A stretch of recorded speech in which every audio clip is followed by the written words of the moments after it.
You know, in the U.S. we tend to define problems in the developing world in terms of war, in terms of famine and malnutrition, and those are huge problems. But we don't realize that, you know, for the last couple of decades, the leading cause of death for kids under age 5 has been diarrheal diseases and water and sanitation related diseases, by far. Well, I think what people back home respond to are solutions that work, and I think one thing about WaterCredit is it works so well it's a little bit scary. People back home will respond to that. When you make them aware of a problem this serious, but then also make them aware of a solution this practical, I think it's in people's nature to want to step up and do their part.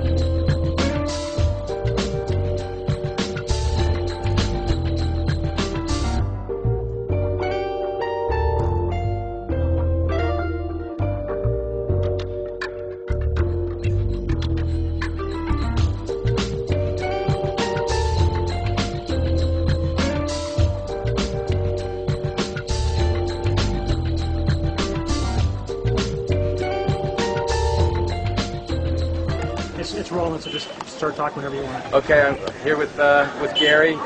We are in Trichy, India. Gary, why do you have a bindi on your forehead? Matt, why do you have a bindi on your forehead? I don't know. I just woke up that way. So what have we learned? Well, I think what I've learned here, I mean, every day I learn something new, is that this incredible toll it's taken on people by these money lenders. I mean, we just talked to a woman who was paying 200% interest for a loan for the money lenders. And so what they're able to do with the WaterCredit loans is get a much more affordable rate to get that loan so that they can get the water connection at their home. Great. And the other thing I think that is really arresting is how much their lives change as a result of these loans. And women who are going to neighboring slums in the middle of the night on water collections and either losing sleep or being late for their jobs and losing money, and so their lives are really benefit from these loans.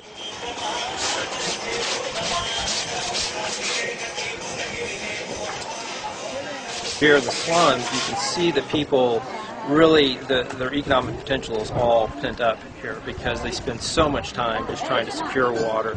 So if we can get them that little bit of a loan to get that water connection so they're not scavenging for water all the time, then they can go out and make 5 or 10 times more than what they have to pay for their loan with that extra time. Also, in terms of empowering women, a number of them talked about the dynamic in their household changing because they were no longer relying on their husbands for money.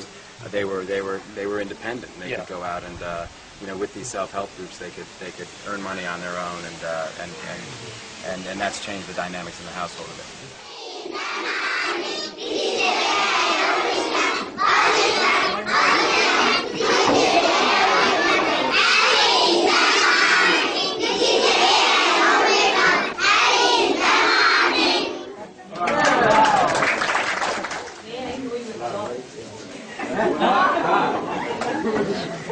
My job is I am an actor.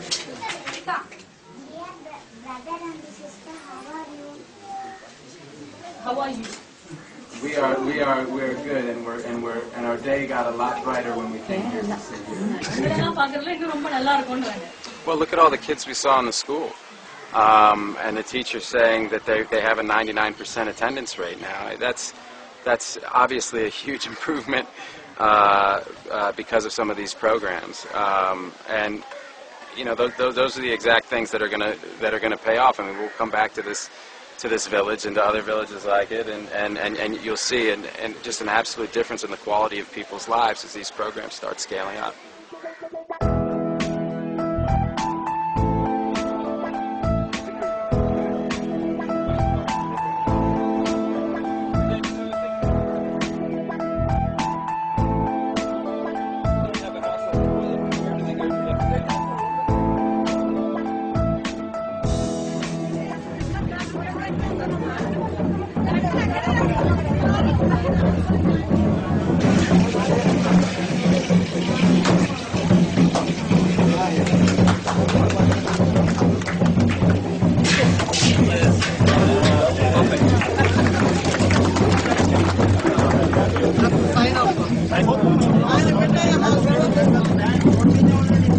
First, I'd just like to thank everybody for your incredible hospitality. It's been such a warm feeling here, and I want to thank you for that.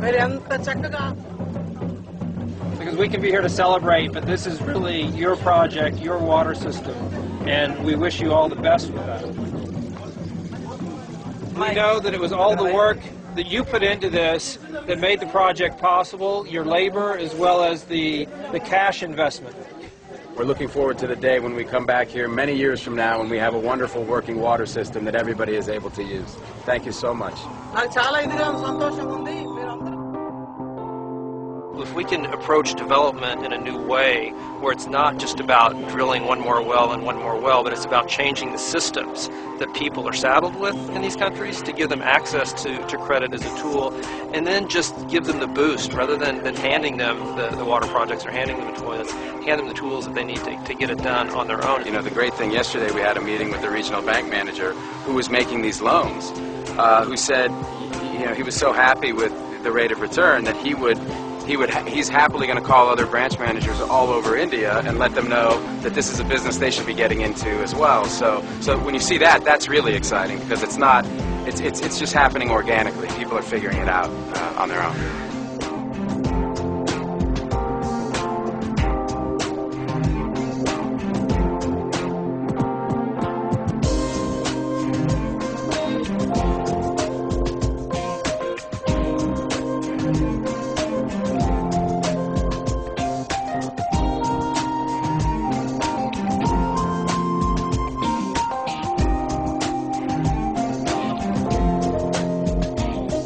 We're ahead of our goals in terms of the number of people we're trying to serve with those commitments. And so the message, I think, is there are things that work, there are scalable solutions, there are entrepreneurial solutions, but 90% of that comes from the bottom up.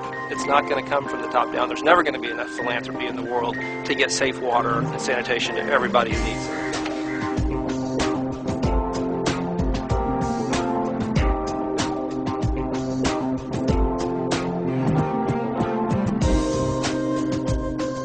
As they look at their neighbors and they see all of these changes that are going on right in their village. Suddenly, all these people have toilets in their houses. Suddenly, all these people have running water. And well, how did you do that? And I think that as the word spreads, you know, it'll hopefully spread like wildfire through this village. But then it can be taken on to villages all around. I mean, the exciting thing is suddenly all this commercial capital is coming in. Like these banks are going, wait, this actually works. These repayment rates are at 100%. Well, you know, I'll loan to them, you know, and so it's going to hopefully take on a life of its own. The more people become aware of how effective it is. I think that's the bigger question to answer. You know, this village, it's already happening, right, but how can this village and what's happening here in Tamil Nadu roll out across the country?